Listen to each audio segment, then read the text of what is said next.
নির্বাচনের আরও খবরাখবর জানাতে আমাদের সঙ্গে নিউজ রুম থেকে যুক্ত হচ্ছেন সহকর্মী মারুফা রহমান।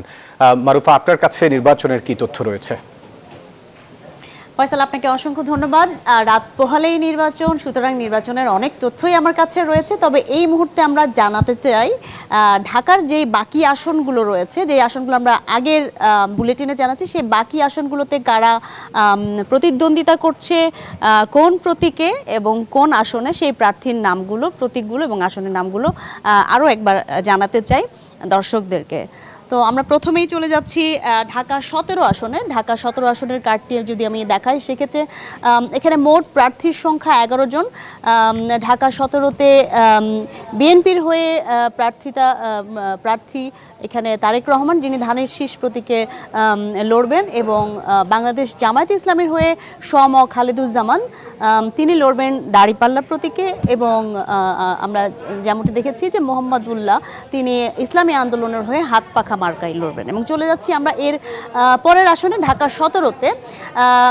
ঢাকা 18তে মোট প্রার্থীর সংখ্যা আমরা দেখতে পাচ্ছি 10 জন, এবং সেখানে বিএনপির হয়ে ধানের শীষ প্রতীকে লড়বেন এস এম জাহাঙ্গীর হোসেন, এবং তারপরে আমরা দেখতে পাচ্ছি এনসিপির আরিফুল ইসলাম, তিনি শাপলাকলি প্রতীকে লড়বেন এই আসনে। এবং এই আসনে আরেকজন প্রতিদ্বন্দ্বী রয়েছেন, যিনি ইসলামী আন্দোলন বাংলাদেশের মোহাম্মদ আনোয়ার হোসেন, তিনি হাত পাখা প্রতীকে লড়ছেন ঢাকা 18তে। এবার চলে যাচ্ছি আমরা ঢাকা 19 আসনে, চোখ রাখি দেখি সেখানে কারা কারা লড়ছেন।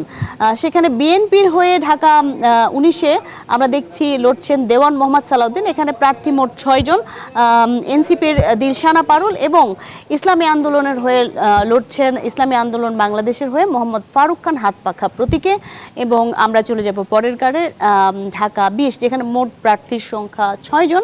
এখানে আমরা দেখতে পাচ্ছি ধানের শীষ প্রতীকে লড়ছেন বিএনপির মোহাম্মদ তমিজউদ্দিন, তার প্রতিদ্বন্দ্বী এনসিপির নাবিলা তাসনিম শাপলাকলি প্রতীকে, এবং আরেকজন প্রতিদ্বন্দ্বী রয়েছে ঘড়ি প্রতীকে খেলাফতে মজলিসের মোহাম্মদ আশরাফ আলী। এবং মোটামুটি আমরা ঢাকার সবগুলো যে আসনগুলো, সেটি ইতিমধ্যে দর্শকদেরকে জানিয়ে ফেলেছি যে কারা কারা কোন প্রতীকে এখানে প্রতিদ্বন্দ্বিতা করছে।